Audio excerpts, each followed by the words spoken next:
जय श्री राधे राधे। नरोत्तम सेठ ने आज कहीं व्यस्त होने के कारण ईंट भट्टे पर फिर अपने बेटे को ही भेजा था। बेटे का मन कभी भी ईंट भट्टे पर नहीं लगता, जिसके कारण वह अक्सर ग्राहकों से उलझ जाता था। जबकि नरोत्तम सेठ चाहते थे कि अब वह अपना अधिक से अधिक समय ईंट भट्टे पर दे, जिससे वो अपने पुश्तैनी व्यवसाय में दक्ष हो सके। अभी उनका बेटा आकर अपने केबिन में बैठा ही था कि मुनीम आ गया। भैया जी, एक बुजुर्ग फटी पुरानी पर्ची लेकर आया है और 10,000 ईंट मांग रहा है।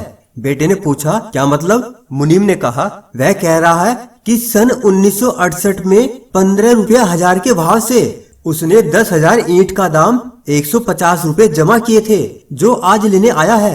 बेटे ने कहा, दिमाग खराब है उसका। आज 10,000 ईंट की कीमत 80,000 है, 150 रुपए में कैसे दे देंगे? भगा दो उसको यहाँ से। मुनीम ने कहा, पर बड़े बाबूजी के हाथ की दस्तखत की हुई रसीद है इसके पास। बेटे ने कहा, तो क्या हुआ, तब क्यों नहीं ले गए थे? अब जब ईंट का मूल्य 8,000 रुपए प्रति हजार है, तो अब ये 15 रुपए के भाव से ले जाएंगे। सेठ का लड़का अभी मुंशी और बुजुर्ग को डांट ही रहा था कि नरोत्तम सेठ स्वयं आ गए, तो देखा कि बेटा फिर आज किसी से उलझा हुआ है।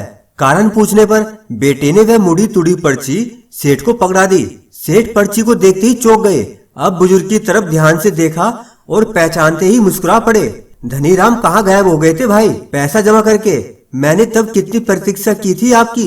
खैर, अब ले जाओ। 10,000 आपकी ईंट तो मेरे पास है ही। बेटे ने कहा, पर पापा 80,000 की ईंट 150 रुपए में कैसे संभव है? सेठ ने कहा, बेटा जब इन्होंने पैसा जमा किया था तब वही भाव था। सन 68 से इनका भी 150 रुपया इस ईंट भट्टे में लगा हुआ है और उससे पैसा कमाया है, जिसके कारण हम अपने इस व्यवसाय को इतना बढ़ा सके।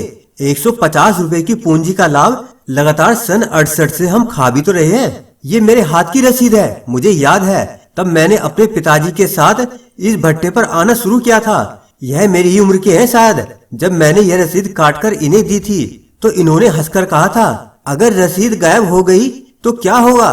तब मेरे पिताजी ने जो जवाब दिया था वह मुझे आज भी याद है। पिताजी ने कहा था कि अगर मेरे जीवन काल में आ गए तो रसीद न भी लाओगे तब भी आपका पैसा मुझ पर रहेगा। ईंट आपको मिलेगी क्योंकि मुझे आपका चेहरा याद है। लेकिन जहाँ तक रसीद की बात है, तो अगर आप इसे संभाल कर भी रखते हैं तो मेरे न रहने के बाद भी आपको ईंटें मिलेगी, क्योंकि बेईमानी न मुझ में है और न ही मेरे संस्कार व खून में। इतना कहकर सेठ ने 10,000 ईंट बुजुर्ग के यहाँ पहुँचाने के लिए मुंशी को आदेशित कर दिया और अपने बेटे के कंधे पर अपना हाथ रखकर बोला, बेटा तुम्हारे साथ परिस्थितियां चाहे कितनी भी प्रतिकूल हो, लेकिन ईमानदारी का पथ कभी न छोड़ना। व्यापार ईमानदारी और पक्की जुबान से फलता फूलता है। छल से कमाई लक्ष्मी ज्यादा दिन नहीं ठहरती। उम्मीद करते हैं कि आपको यह वीडियो पसंद आई है तो वीडियो को लाइक करें, शेयर करें और चैनल को सब्सक्राइब करके बेल आइकन पर क्लिक कर दीजिएगा। जय श्री राधे राधे।